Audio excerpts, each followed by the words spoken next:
Velkommen med på en vadehavstur på Rømø i selskab med guider fra Tønnisgård. Vi deler Vadehavet med Tyskland og med Holland. Det hele er verdensarv.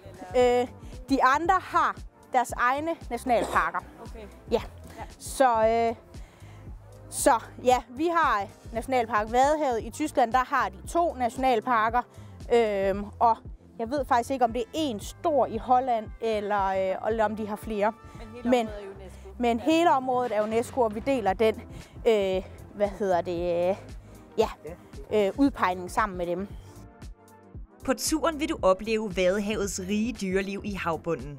Kom tæt på Vadehavets skjulte skatte, fra krabber og sandorme til østers og mange andre arter, der lever i Nationalpark Vadehavet.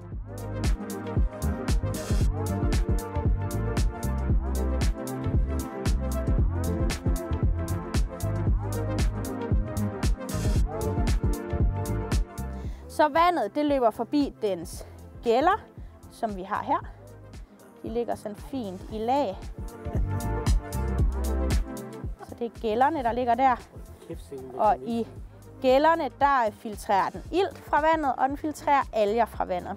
Men det stopper ikke ved havbunden. Guiderne vil også dykke ned i kystens rige planteliv, plukke og smage på naturens delikatesser og opdage, hvordan disse urter kan berige vores madlavning. Og måske endda være fremtidens medicin. Når sæsonen er slut, så dør den.